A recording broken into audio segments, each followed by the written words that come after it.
Welcome to Transforming the Toddler Years, a Core 4 parenting podcast for conscious, cycle-breaking parents ready to turn toddler tantrums into teachable moments. Hi, I'm Cara Tyrrell, a lifetime lover of littles, mom to 2 grown and flown girls, and an early childhood educator.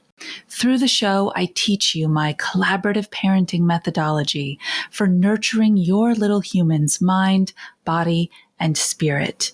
Because how you connect and collaborate in the first 5 years is how you raise happy, healthy kids who grow into the best version of themselves and find true success in school and life.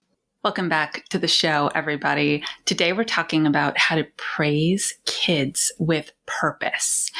It is such a challenge. You want to tell them how beautiful they are, how brave they are, how smart they are, how capable they are.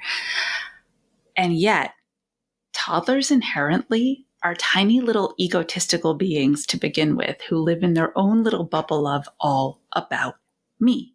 So when we feed these sentences, these phrases, these accolades into our little people, it feels like we're kind of feeding the beast.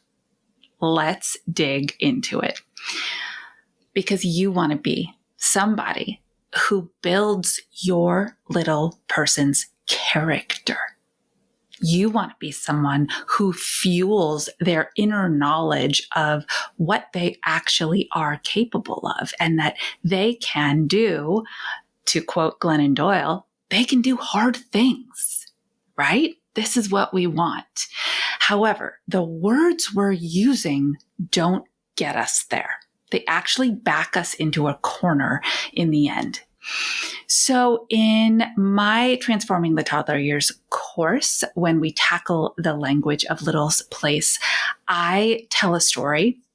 And I have a video that I show about a little boy. He's about 18 months old. And he is trying really hard to take the 2 pieces of this little cow puzzle. They're these little figures that go together and pull them apart. And he's struggling. And he's grunting. And he's frustrated. And it's not happening. And the tendency is to say, you can do it.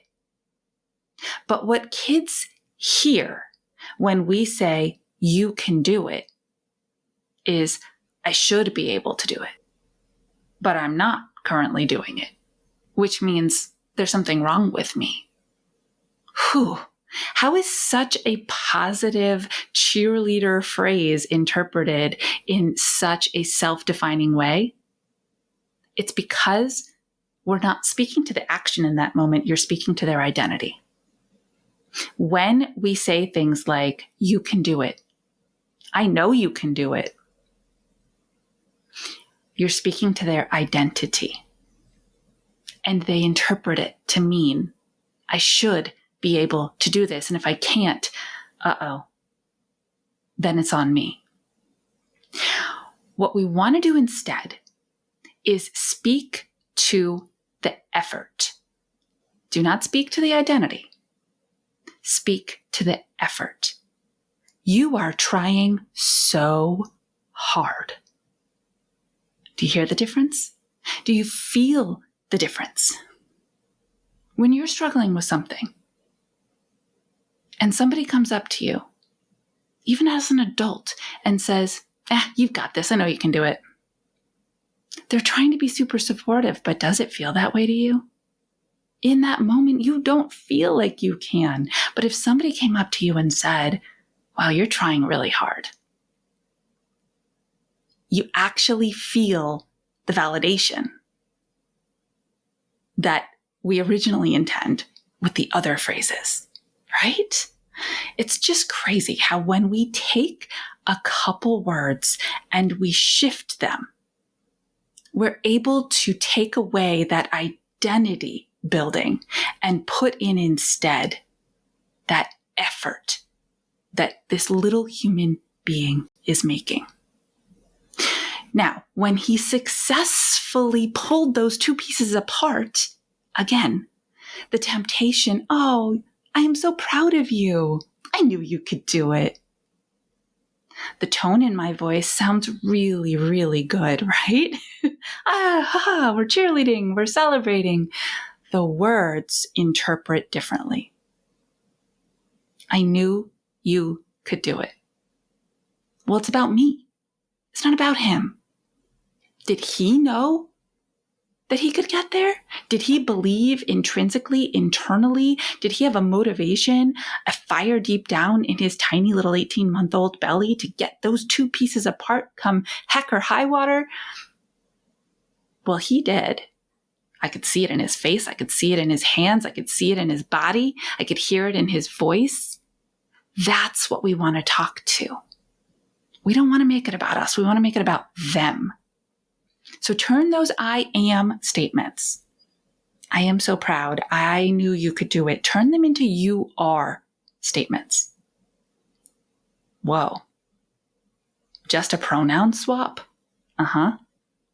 I am is your identity, your perception, your feelings being put onto their action and their experience.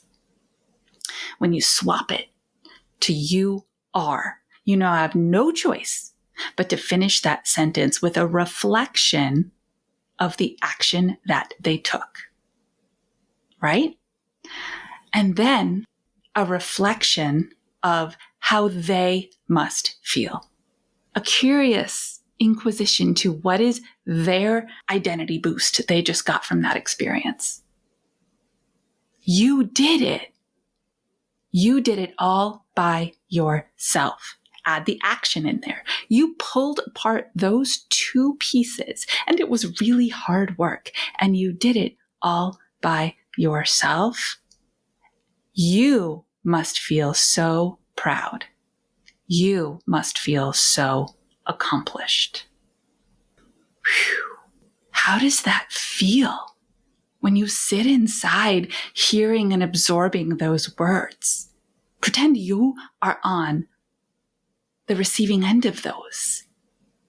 It's nice, isn't it? If a boss or a partner was to come to you and say, I saw you struggle, you did it. You finished that report. You did it all by yourself. You must feel so proud. That's identity building at its best. And that is what we want for our small people. And why do we want that so badly? They are going to tackle hard things. As soon as they are separated from you for any length of time, whether it's a half a day at daycare, a full day of preschool, and then moving into that kindergarten, a play date at a friend's house and you're not there, that 45-minute class you signed them up for and there's a different adult, they're going to have to tackle really challenging things that require them to dig deep into this core belief system that you are helping them develop. I can try. I can try again. I can do hard things. Sometimes I have to try harder than others. Sometimes it works. Sometimes it doesn't. But I always have this motivation inside of me to give it a go. When you move just these two minor shifts, praise the action, not the identity, and move from I am so statements to you are or you must be so statements, you shift the entire experience for your children. So you do something else here too. And it is at the core of everything I teach at Core 4 Parenting and every early childhood education seminar that I give. Every time you lob one of those amazing shifted statements at little people, you build the threads of your relationship stronger. You make a tighter weave of these core 4 relationship connectors. They trust you more. Every time they trust you with their feelings, with their struggles, with their emotions, with their effort. They respect you. They hold on to, this person gets me, and they're willing to be in it with me. And whatever the outcome is, they're okay with it. Whew, that's important. They also know that you're telling them the truth. You're reflecting back what's happening. And so you could never go sideways on that one. But anchoring the fact that adults who love them tell them the truth is one of the strongest connections that you can build when they're little. You nailed 3 of those 4 core 4 connectors just by making these 2 shifts. This is huge.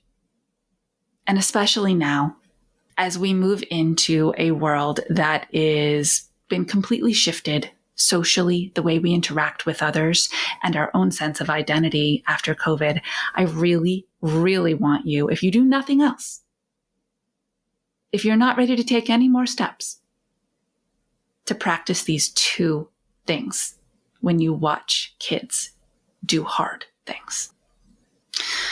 All right. Well, my course isn't opening up again for a bit, but my one-on-one coaching is available. So if you are interested in really drilling deep into personalizing this program for you, for your children, for their experiences, and for their outcomes, then be sure to hit the little button down there in the show notes, get on a call with me for a complimentary connection experience, and let's get to know each other. Let's see how I can help you make these small shifts for the big transitions that you are looking for in your homes and in your schools. Until our next episode, stay mindful and proactive as we transform the toddler years.